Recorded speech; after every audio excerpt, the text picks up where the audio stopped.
America didn't just change jobs, it changed its engine 3 times. And the next shift is happening now.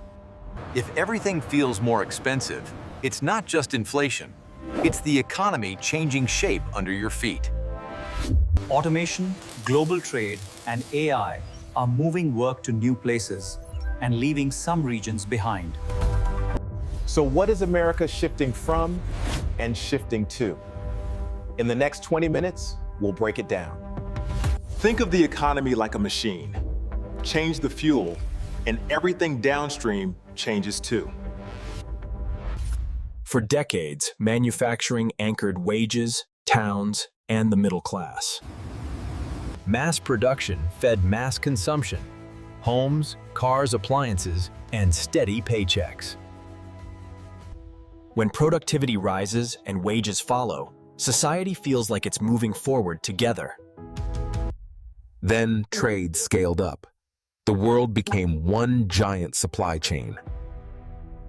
Companies learned to split the work, design here, produce there, ship everywhere. Some towns lost their core employer and never found an equal replacement. Meanwhile, services exploded. Healthcare, education, retail, logistics, finance. Then came the internet, turning information into a new kind of capital.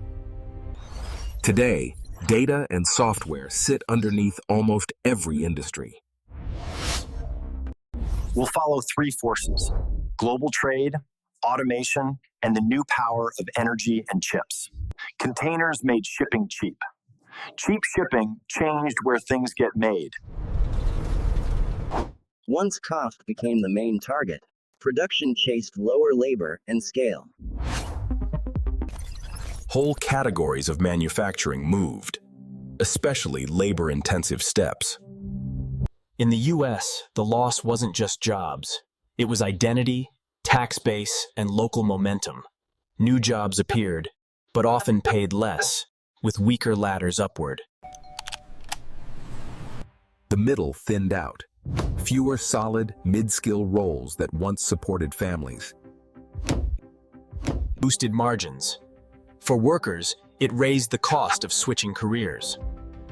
Consumers gained cheaper goods, but the benefits didn't land evenly across regions. Big cities pulled ahead. More jobs tied to ideas, networks, and capital. Places without infrastructure and investment fell into a slower growth loop. The system worked until it didn't. One disruption can ripple across the planet. That's why the conversation shifted from cost to resilience. Next, what replaced manufacturing as America's growth engine? Services and finance.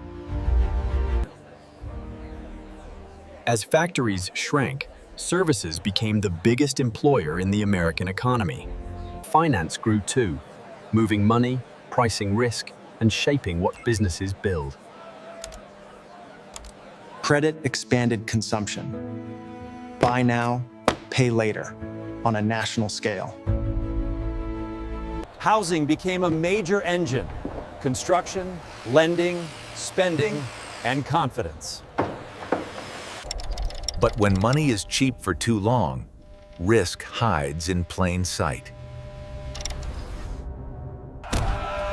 When the system breaks, it doesn't stay in finance. It spreads into jobs and homes. Recovery often leans on monetary tools, rates down, liquidity up. Another shift. Value moved into intangibles. Software, brands, patents, networks. Instead of building everything, firms bought capabilities. Speed became strategy. But the gains leaned toward capital and high skills. Inequality rose. That pressure shows up as labor conflict, politics, and demands for fairness. The labor market polarized. High-skill jobs up, essential services up, mid-skill squeezed. The only durable defense is mobility, skills, credentials, and pathways to better work. Which brings us to the next engine, the internet and platform scale. This is where data stops being support and becomes the product. The internet collapsed distance. A small team could reach a global market overnight. Platforms didn't just sell products. They organized markets and owned distribution. Work also shifted. More flexible, more on-demand, and more contested. Cloud made computing cheap and scalable, the new factory floor for ideas.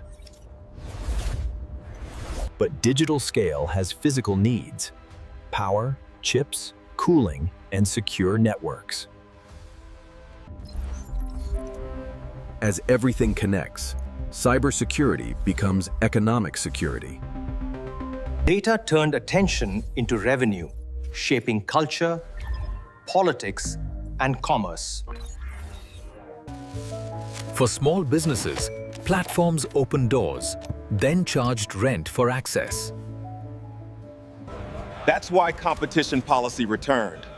When markets concentrate, power concentrates. And now, AI arrives, hungry for chips and electricity, changing how knowledge work gets done. Which means the next bottleneck isn't just code, it's energy. America's energy story is a major economic shift, one that rewired industry. Cheap, reliable power attracts factories. Expensive power pushes them away. Next, shale, clean energy, and why the grid is now a national priority. Because without power, the modern economy simply doesn't run.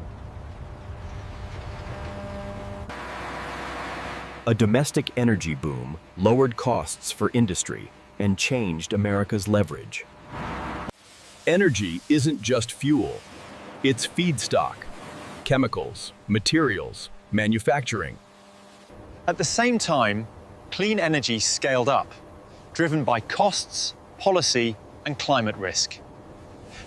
Batteries became strategic for cars, for grids, for resilience. EVs are not just vehicles. They're supply chains, minerals, refining, manufacturing, software. That creates new vulnerabilities. Critical minerals can become choke points. So energy transition turns into geopolitics. Who controls inputs? Who controls output? And the grid becomes the foundation, because every new factory and data center needs electricity. But building power lines is slow. Permitting and local opposition are real constraints. That's why the next economy needs trades. Electricians, welders, technicians, at scale.